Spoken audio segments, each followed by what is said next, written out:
Baik, Assalamualaikum warahmatullahi wabarakatuh. Perkenalkan, nama saya Irin Susanti dari jurusan Teknik Arsitektur Prodi D4 Arsitektur Bangunan Gedung, kelas 6A. Di sini saya akan menjelaskan tentang penerapan dari SE PUPR tahun 2022 pada konsep studi perancangan terpadu tentang tata cara penilaian kinerja bangunan gedung hijau dengan penerapan 7 parameter yang ditetapkan pada SE PUPR. Baik, dalam 7 parameter tersebut terdapat 7 parameter. Yang pertama, pengelolaan tapak, kedua, penggunaan energi, ketiga, efisiensi penggunaan air, 4, kualitas udara dalam ruang, 5, penggunaan material, 6, pengelolaan sampah, dan ketujuh, pengelolaan air limbah. Ketujuh parameter tersebut kemudian diterapkan pada perancangan studio terpadu 3, yaitu SMK. Nah, berikut penerapannya pada gambar 3 dimensi. Baik, selanjutnya itu pengelolaan tapak. Nah, pengelolaan tapak di sini dari desain dari tapak yang sudah saya survei, tapak yang saya pilih itu untuk garis lurusnya kemiringan bangunan tidak mencapai 15%, tetapi mencapai sekitar 50%. Nah, lalu untuk penggunaan orientasi tersebut dirancang dengan arah matahari dan arah angin dominan di Kota Pontianak. Bangunan diorientasikan mengarah memanjangnya ke arah utara dan selatan untuk meminimalkan paparan sinar matahari. Lanjut, pengelolaan tapak termasuk aksesibilitas atau sirkulasi. Di sini tertera aksesibilitas bangunan di dalam tapak itu berputar mengelilingi semua bangunan. Nah, bangunan berada di tengah-tengah tapak.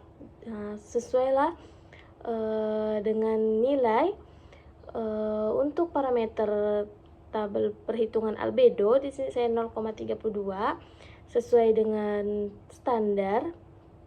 Lalu untuk nilai jumlah tajuk sendiri, vegetasi dibanding area tapak paling sedikit 20%, dan saya mencapai 0,28.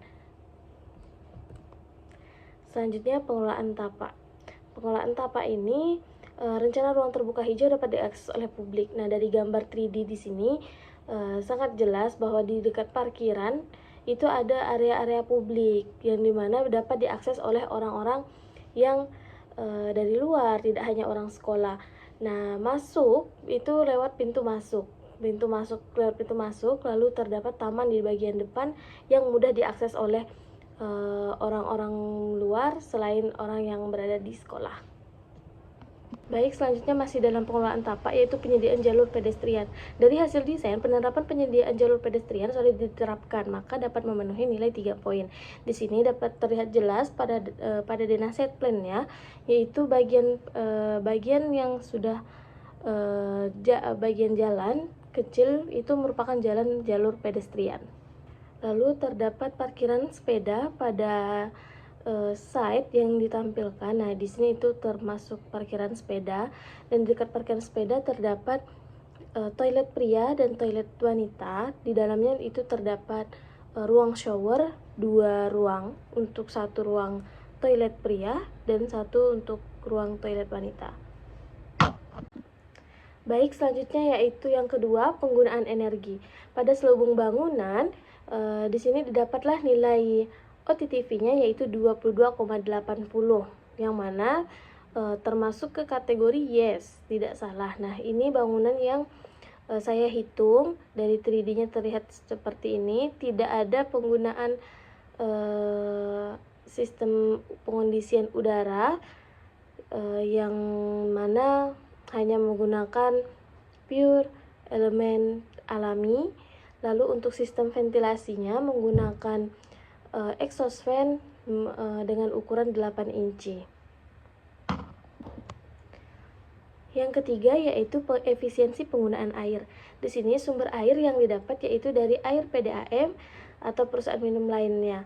Lalu dan penampungan air hujan yang mana menggunakan rainwater tank. Di sini juga terdapat pada set plan juga terdapat peletakan meteran air PDAM dan penampungan air hujan.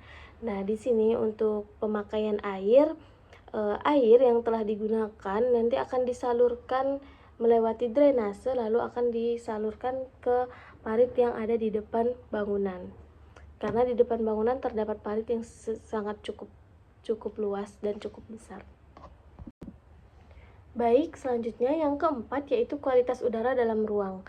Nah, dalam kualitas udara di sini terdapat beberapa signek dilarang merokok dan terdapat pula perhitungan dari luas, lalu nama ruang, kebutuhan BTU, total AC yang dibutuhkan juga terdapat di sini. Karena bangunan berfungsi sebagai gedung pendidikan, lingkungan bangunan perlu dijaga agar bebas dari asap rokok. Oleh karena itu, aktivitas merokok disarankan dilakukan di area luar lingkungan sekolah agar tidak mengganggu kenyamanan dan kesehatan pengguna gedung. Baik, selanjutnya yaitu penggunaan material. Penerapan material dilakukan dengan penggunaan material beralbedo tinggi atau material yang tidak menyerap panas berlebih pada bagian atap dan permukaan luar bangunan untuk membantu mengurangi suhu ruang. Selain itu, penggunaan material lokal juga dipertimbangkan untuk mengurangi dampak lingkungan akibat proses distribusi material. Material yang dipilih juga memperhatikan aspek efisiensi energi, daya tahan, kemudahan keperawatan, serta kenyamanan pengguna bangunan sekolah. Di sini material yang digunakan yaitu beton ready mix untuk penerapan pada struktur. Alasannya yaitu mutu terkontrol, limbah juga berkurang. Lalu untuk semen pakai semen PCC, penerapan itu pada beton atau mortar, emisi CO2. Alasannya emisi CO2 lebih rendah. Lalu bata ringan AC, penerapannya pada dinding. Hal ini alasannya karena ringan serta isolasi panas baik. Lalu cat low VOC atau ini diterapkan pada finishing.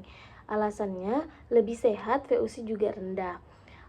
Atap galvalum, penerapan sudah pastinya pada atap. Alasannya yaitu tahan korosi, dapat didaur ulang. Lalu beberapa masih menggunakan kayu, namun menggunakan kayu yang bersertifikat sebagai pintu atau furniture. Alasannya legal dan berkelanjutan.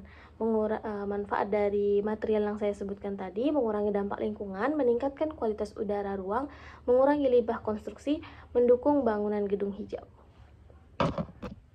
Selanjutnya yaitu pengelolaan sampah, penerapan prinsip reduce, reuse, dan recycle. Tempat sampah ditempatkan di beberapa titik pada setiap sudut bangunan agar mudah terlihat dan dijangkau oleh pengguna. Selain itu, jenis tempat sampah dibedakan sesuai kategori sampah berdasarkan aturan yang berlaku. Nah, di sini terdapat pula perhitungan. Setelah dihitung dari jumlah orang, wadah yang diperlukan untuk tiap titiknya itu 3 wadah. Maka reduce, reuse, dan recycle tetap digunakan. Selanjutnya yaitu pengelolaan air limbah. Bangunan ini hanya memiliki satu fasilitas pengelolaan limbah.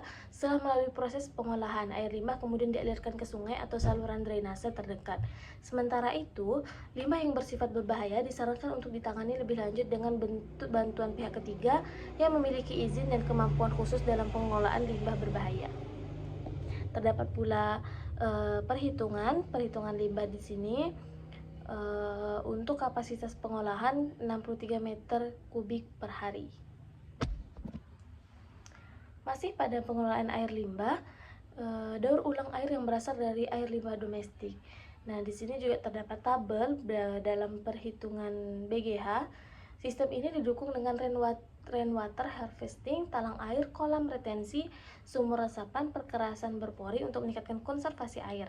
Dengan penerapan sistem daur ulang air, penggunaan air bersih dapat dikurangi sehingga bangunan menjadi lebih efisien dan ramah lingkungan. Baik, itu saja yang bisa saya sampaikan. Kurang dan lebihnya mohon maaf. Terima kasih. Wassalamualaikum warahmatullahi wabarakatuh.